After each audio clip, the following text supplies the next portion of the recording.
नमस्कार दोस्तों, आप लोग कैसे हैं। उम्मीद है कि आप लोग ठीक ही होंगे। मैं पप्पू लाल यादव, देख रहे हैं NP7 न्यूज़ भोजपुरी। तो बहुत बहुत स्वागत बा।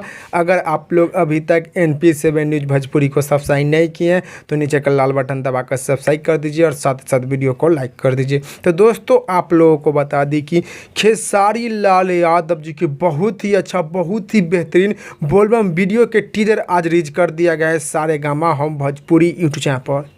खेसारी लाल यादव जी के बहुत ही अच्छा, बहुत ही बेहतरीन बोलबम के वीडियो के टीजर आज रिलीज कर दिया गया है सारेगामा हम भोजपुरी यूट्यूब चैनल पर। तो आप लोग भी जाइए सारेगामा हम भोजपुरी यूट्यूब चैनल पर और खेसारी लाल यादव जी के बहुत ही अच्छा, बहुत ही बेहतरीन बोलबम के वीडियो के टीजर देखिए और देखकर नीचे कमेंट बॉक्स में बताइए कि आप लोगों को देखने में कैसा लगा। आप लोग खेसारी लाल यादव जी के बहुत ही अच्छा, बहुत ही बेहतरीन बोलबम के वीडियो के टीजर देखिएगा तो आप लोगों को बहुत ही ज़्यादा पसंद आएगा। तो आप लोग एक बार जाइए और सारेगामा हम भोजपुरी चैनल पर और खेसारी लाल यादव जी के बहुत ही अच्छा, बहुत ही बेहतरीन बोलबम के वीडियो के टीजर देखिए और देखकर मजा उठाइए। खेसारी लाल यादव जी के बहुत ही अच्छा, बहुत ही बेहतरीन बोलबम के वीडियो के टीजर रिलीज किया गया है, जो कि वीडियो के नाम बा बोलबम बोला हारमोनिया पर।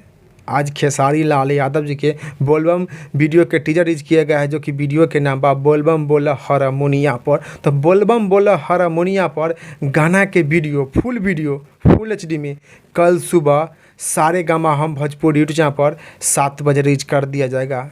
कल सुबह 7 बजे सारेगामा हम भोजपुरी यूट्यूब चैनल पर खेसारी लाल यादव जी की बहुत ही अच्छा, बहुत ही बेहतरीन बोलबम के वीडियो बोलबम बोला हारमोनिया पर रिलीज कर दिया जाएगा। तो आप लोग फिलहाल में टीजर देखिए और टीजर के मज़ा उठाइए और कल सुबह 7 बजे सारेगामा हम भोजपुरी यूट्यूब चैनल पर वीडियो के मज़ा उठाइएगा। तो आप इस वीडियो में इतने, फिर से मिलेंगे अगले वीडियो में। जय हिंद, जय भोजपुरी।